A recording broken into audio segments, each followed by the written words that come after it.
Halo Sobat UGM Channel, balik lagi di Pojok Bicara barengan Pelangi. Nah sekarang aku mau ngajak teman-teman semua untuk bahas yang berkaitan dengan Hari Pendidikan. Nah di sini aku udah bareng seorang teman yang tergabung di komunitas yang ada di Jogja. Penasaran komunitasnya apa? Langsung aja kita ajak ngobrol yuk. Hai Kak. Halo. Halo, aduh boleh dong kenalan dulu dari mana? Siapa namanya dan dari mana? Oke, sebelumnya kenalin. Oke. Aku Jefferson David Sosa, biasa dipanggil Jeper. Aku dari jurusan HI, angkatan 22, dan aku tergabung di komunitas sekolah marginal. Oke, dari HI itu FISIP ya berarti Iya, ya? Visipol. Oke, UGM juga. UGM juga. Waduh, BTW kita deketan nih. Aku Pelangi dari Filsafat 22 juga gitu. Dan boleh dong Kak diceritain di HI itu kesibukannya ngapain aja sih kira-kira? Dan di perkuliahan Kak Jeper nih. Oke, kalau hari-hari kayak gini ya kita biasalah kelas terus gitu ya. ngerjain paper lah kalau anak Ngerjain HI ya. paper. Waduh, sosum tuh paper terus ya Paper kayak. paper terus. Bener relate banget sih karena aku UTS ini juga full paper. Kalau Kak Jeper gimana nih UTS-nya nih? Aku ada yang offline sih, tapi iya? rata-rata juga masih paper. Masih paper ya. Kalau di FISIP sendiri tuh minimal halamannya berapa sih? Aku kepo sih. Sebenarnya dari 1000 sampai 2000 kata. Oke, Nggak mungkin halaman. Nggak dong. mungkin halaman, aduh, udah kayak skripsi aja. Iya. Skripsi pun nggak sampai segitu ya. Bener-bener. Oke, asik-asik. Nah, tadi juga disebutin kakak dari komunitas sekolah marginal. Wah, itu salah satu kesibukan di kegiatan kakak juga ya? Iya. Oke, boleh dong kak diceritain gimana sih bisa join komunitas itu dan sebenarnya apa sih komunitas sekolah marginal? Oke, sebenarnya kalau dari aku sendiri, aku join komunitas sekolah marginal itu sekitar bulan Oktober tahun 2022. Jadi masih semester 1 tuh waktu itu. Oke. Dulu daftar di sana dan cari-cari komunitas sebenarnya. Kira-kira ada komunitas pendidikan apa aja sih yang ada di Jogja.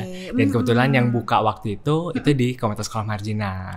Akhirnya daftar di sana dan menjalani dinamika di sana selama setahun kurang lebih sebenarnya. Gitu. Jadi sekarang udah nggak aktif lagi nih. Jadi pengamat aja sebenarnya. Jadi pengamat ya. Yeah. Oke, tadi nyebutin dinamika. Sebenarnya berdinamika ngapain aja sih di dalam komunitas sekolah marginal itu? Oke, kalau jadi dari awal-awal, aku tuh waktu itu masuk divisi namanya divisi HRD. Oke. Jadi kita fokus di bidang sumber daya manusianya, terus kita kayak ngatur jadwal ngajar, ngatur ngelihat para relawan ini gimana sih ngajarnya gitu. Kemudian di tahun kedua naik jadi ketua kebetulan. Oke, komunitas ketua. sekolah marginal. Ketua komunitas, ketua umumnya berarti Ketua ya? umumnya Oke, di Yogyakarta. Nah, ketika menjadi ketua ada kegiatan apa sih yang cukup membekas di KJPer sendiri ketika bergabung sekolah marginal tadi? Sebenarnya banyak banget sih Banyak banget ya. Karena kan kalau dari kita kegiatan rutinnya ini ada 3 nih. Oke. Kalau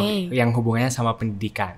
Yang pertama tuh ada kegiatan belajar mengajarnya. Jadi biasanya di hari-hari Senin sampai Sabtu kita ada kegiatan mengajarnya. Oke. Kemudian nanti yang kedua namanya ada kelas inspirasi. Jadi biasanya kita datengin orang-orang untuk menginspirasi. Misalnya kita datengin penari, kita datengin pelukis. Jadi anak-anak tuh bisa merasakan sendiri gitu kayak gimana sih jadi profesi-profesi yang mungkin mereka belum bisa lihat sebelumnya gitu. Waduh. Kemudian yang ketiga ada outing class namanya. Oke, seperti apa Jadi tuh? outing class tuh kita bawa anak-anak jalan-jalan nih ke tempat-tempat yang mungkin mereka belum datengin sebelumnya. Misalnya Museum Sonobudoyo, kemudian Malioboro dan sebagainya. Itu sih. Jadi selain apa tadi ya punya kegiatan dan ini ada kesempatan untuk menjelajah Jogja juga ya kayaknya ya. Kayak kemana-mana gitu aku tadi dengernya. Oke deh, berhubungan dengan Hari Pendidikan Nasional gitu ya. Nah, komunitas sekolah marginal ini kalau ngerayain tuh kayak gimana sih Kak?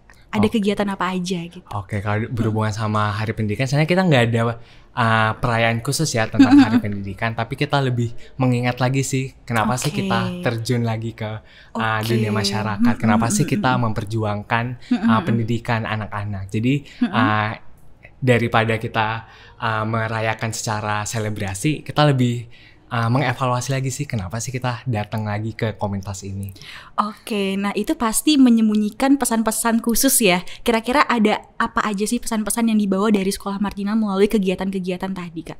Oke, soalnya sebelum kita masuk pesan kita harus pikir dulu sih. Yang pertama, kira-kira kenapa sih ada banyak banget komunitas pendidikan yang ada di Jogja? Kenapa sih banyak mahasiswa yang terjun langsung ke masyarakat untuk dapetin, untuk memperjuangkan pendidikan anak-anak gitu? bukannya itu tugas pemerintah gitu untuk menyediakannya. Tapi kenapa sih banyak komunitas pendidikan yang hadir? Kita bisa lihat bahwa itu jadi evaluasi sebenarnya bagi pemerintah untuk sebenarnya yang seharusnya menyediakan hak pendidikan itu adalah pemerintah. Tapi di sini di Yogyakarta banyak banget komunitas pendidikan yang memperjuangkan hal tersebut.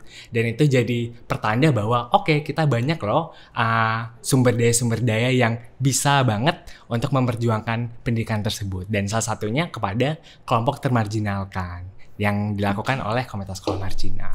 Oke, luar biasa banget sih. Tadi kan banyak ya manfaatnya untuk teman-teman marginal dan semuanya. Tapi untuk kita sendiri, untuk KJPer sendiri yang tergabung di sekolah marginal tuh impact ke skill dalam diri tuh apa aja sih Kak yang didapatin? Oke, soalnya banyak banget sih, tapi yang paling berkesan mungkin adalah ketemu anak-anaknya sih. Ketemu anak-anaknya ya. Karena ketika kita terjun langsung dan berinteraksi langsung gitu sama anak-anak, kita bisa lihat gimana sih dunia anak-anak itu, gimana seharusnya anak-anak yang penuh dengan keceriaan itu disediakan loh oleh komunitas gitu, yang seharusnya mendapat pendidikan, yang seharusnya pergi ke sekolah, yang biasanya harusnya pergi ke sekolah nih, tapi mungkin terhalang oleh ekonomi dan sebagainya, itu diusahakan loh oleh komunitas sekolah marginal. Dan itu perasaan yang mungkin gak akan pernah tergantikan sih sebenarnya. Betul banget, aku dengernya juga heartwarming banget gitu ya Kak. Dan kita juga punya kesempatan untuk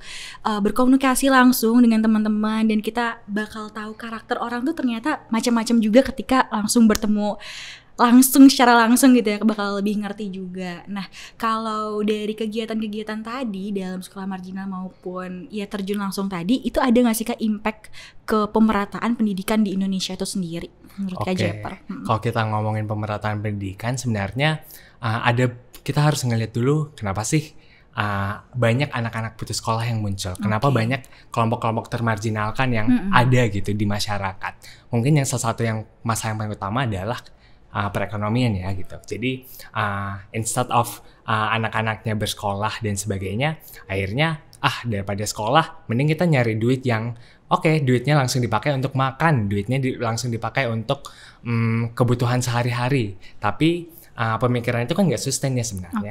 Jadi yang komunitas sekolah marginal usahakan adalah gimana sih membentuk kemandirian dan kemandirian bagi orang tua, bagi masyarakat, dan itu impactnya bakal ke pemerataan pendidikan. Kenapa? Karena dari pemerataan pendidikan berarti kalau ekonominya udah aman, udah tercipta kemandirian di masyarakat, berarti anak-anak udah nggak pikirin nih tentang besok makan apa, besok minum apa, besok kerja lagi gak ya dan sebagainya. Nah, akhirnya pemerataan pendidikan itu muncul karena anak-anak ya udah dapat haknya gitu, hak pendidikannya gitu. Dan komunitas sekolah marginal adalah salah satu komunitas yang muncul di tengah-tengah masyarakat untuk mengusahakan pendidikan formal dan non formal. Jadi kalau kita ngomongin pemerataan pendidikan, komunitas sekolah marginal salah satu garda terdepannya sih di Yogyakarta. Oke, nah kita ngomongin pemerataan pendidikan gitu ya Kak. Nah aku penasaran sih, kenapa sih pendidikan tuh perlu diratakan? Emang impact apa sih yang bakal manusia kita sebagai masyarakat Indonesia terima ketika kita memiliki pendidikan yang cukup gitu Kak, menurut KJPer itu sendiri?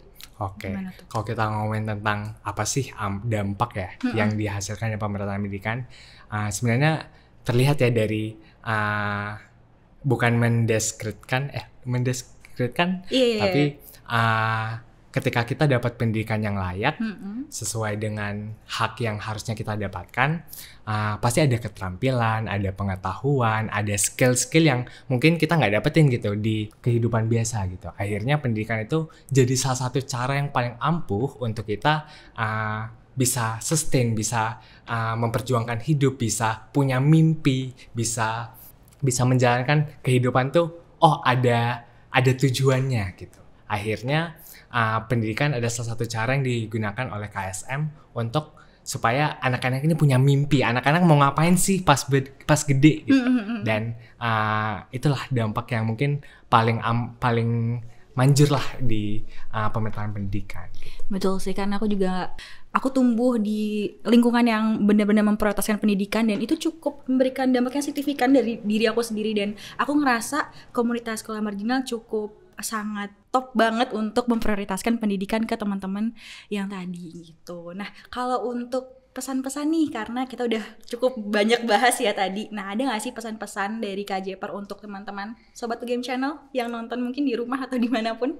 Boleh dong. Oke, mungkin pesan-pesannya dari kita semua nih, bahkan mahasiswa itu bisa loh jadi agen untuk memperjuangkan pendidikan di Indonesia, karena kamu, aku, dan kita semua berhak untuk mendapatkan pendidikan. Betul, setuju banget sih Kak. Aduh, kita udah cukup banyak, agak haus gak sih? Boleh dong kita minum dulu kali ya. Oke. Seger dingin ya Kak. Habis ini mau kemana Kak? Aduh, kayaknya habis ini mau ke kos sih. Langsung balik ya? Iya. Oke deh, sebelum kita pisah mungkin kita say bye dulu aja ke kamera kali ya. Oke. Bye Sobat Game Channel.